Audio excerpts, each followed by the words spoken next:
Hi.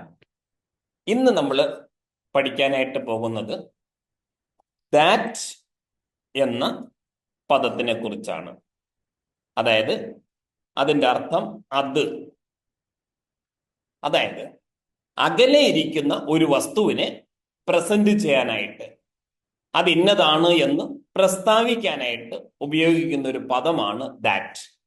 എന്നാൽ ഈ that എന്ന് പറയുന്ന പദം നമ്മുടെ ഇംഗ്ലീഷ് ഫ്ലുവൻസി യൂസിങ് മൈൻപതി സീക്രട്സിന്റെ 4 പാറ്റേൺ ഉപയോഗിച്ചുകൊണ്ട് എങ്ങനെ നമുക്ക് 4 മോഡലിലുള്ള സെന്റൻസുകൾ രൂപപ്പെടുത്താമെന്ന് നമുക്കൊന്ന് നോക്കാം.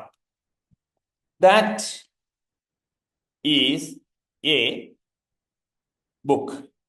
ഇതിനെ നമ്മൾ പോസിറ്റീവ് സ്റ്റേറ്റ്മെന്റ് എന്ന് പറയും. അതായത് അതൊരു പുസ്തകമാണ്.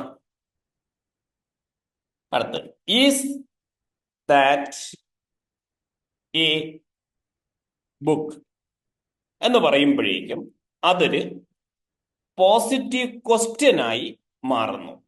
Is that a book? അതൊരു പുസ്തകമാണോ? അടുത്ത മൂന്നാമതായിട്ട് that is not a book എന്ന് പറയുമ്പോൾ അതൊരു നെഗറ്റീവ് സ്റ്റേറ്റ്മെന്റ് ആയി മാറുന്നു. അതൊരു പുസ്തകം അല്ല. ഇനി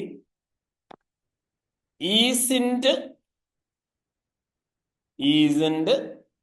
ദാറ്റ് എ ബുക്ക് എന്ന് പറയുമ്പോൾ അതൊരു നെഗറ്റീവ് ക്വസ്റ്റ്യൻ ആയി മാറുന്നു. അതൊരു പുസ്തകം അല്ലേ? അപ്പൊ അതൊരു പുസ്തകമാണ്, അതൊരു പുസ്തകം ആണോ, അതൊരു പുസ്തകം അല്ല, അതൊരു പുസ്തകം അല്ലേ? ഇതാണ് 4 patterns in English fluency using മൈൻപതി സീക്രട്സ്. Thank U.